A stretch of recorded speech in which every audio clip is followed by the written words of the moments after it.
Hello, ഞാൻ വീട്ടിൽ ഒരു പണിയില്ലാതെ വെറുതെ ഇരുന്ന സമയത്ത് ഞാൻ വിചാരിച്ചു എന്നാൽ റിമൂവർ വെച്ചിട്ട് നെയിൽ പോളിഷൊക്കെ ഒന്ന് തുടച്ചു കളയാം. അപ്പോൾ പെട്ടെന്ന് എനിക്ക് വേറൊരു ബുദ്ധി ഉദിച്ചു. എൻ്റെ പൊട്ട ബുദ്ധിയിൽ ഒരു ഹാക്ക് ഉദിച്ചു. എന്താണെന്ന് വെച്ചാൽ എനിക്ക് ബാഗിൽ ഭയങ്കര ചളിയായിട്ട് നിൽക്കുന്നുണ്ടായിരുന്നു. എന്തായാലും എത്ര കഴുകി നോക്കിയിട്ടും അത് മായുന്നേ ഇല്ല. അപ്പോൾ ഞാൻ വിചാരിച്ചു എന്നാൽ റിമൂവർ വെച്ചിട്ടൊന്ന് തുടച്ചു നോക്കാം, എന്താ സംഭവിക്കാൻ നോക്കാമല്ലോ എന്ന് വിചാരിച്ചു. പക്ഷെ ഞാൻ ഞെട്ടിപ്പോയി ഗൈസ്.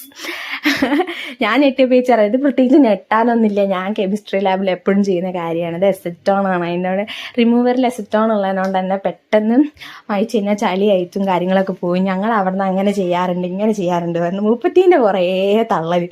ഞാൻ പറഞ്ഞു ഓ ആയിക്കോട്ടെ ശരി എന്നാന്ന് പറഞ്ഞു. ഞാനത് വരയ്ക്കാൻ തുടങ്ങി. അങ്ങനെ ഞാൻ ശരിക്കും ഞെട്ടിപ്പോയി. കാരണം കളർ ഡിഫറൻസ് തന്നെ കാണാം നമുക്ക്. അതേപോലെ തന്നെ നമ്മളെ സൂപ്പർ ഗ്ലൂ ഒക്കെ കയ്യിലൊട്ടി കഴിഞ്ഞാൽ ഇതേപോലെ തന്നെ റിമൂവർ വെച്ച് ചെയ്താലും ശരിയാവും കേട്ടോ. വീഡിയോ ഇഷ്ടപ്പെട്ടാൽ ലൈക്ക് ചെയ്യുക.